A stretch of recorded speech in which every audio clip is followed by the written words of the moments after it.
太祖母超越了生命意义，静立在时间的远方。整整一个世纪的历史落差，流荡在她生命的正面和背面。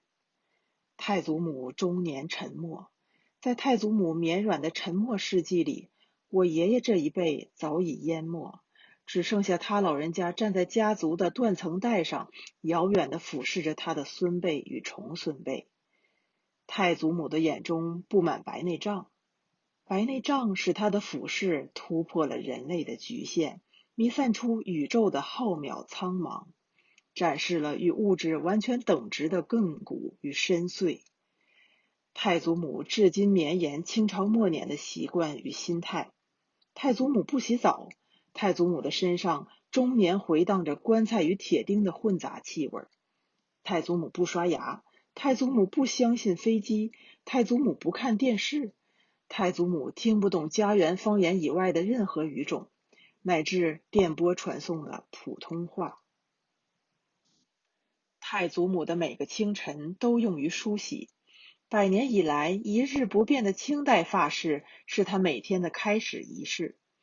然后太祖母就端坐在那里，一言不发，持续几个小时打量她第一眼所见的东西。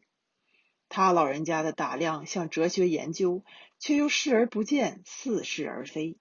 历史结论一样，有一种含混与空蒙的笼罩。每年冬天，太祖母总是盘在阳光下面，阳光似乎也弄不透她，就在她身体背后放了一块影子。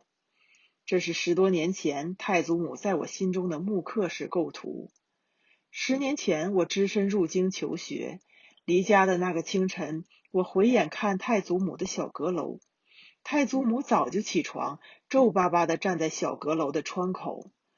岁月沧桑呈网状褶皱盖在她的面颊上面。太祖母的静立姿态如一只古董瓷器，所有裂痕都昭示了考古意义。我知道他老人家看不见，却对他招招手。我猜想这一去或许便是永诀，心中便无限酸楚。10年之后，太祖母依旧古董瓷器一样放在窗口。这时候我已是我儿的父亲了，处处可见10年风蚀。太祖母静然不动，10年的意义只是古瓷表层的另一层尘土。我是收到父亲的加急电报，携妻儿返回家园的。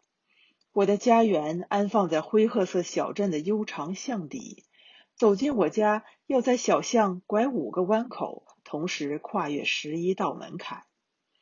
这里头包括一个昏暗幽湿的过道，过道的上面便是一间木质阁楼，里头住着我的太祖母。阁楼的空间因太祖母成了另一个宇宙，在家园的一角明明迷迷。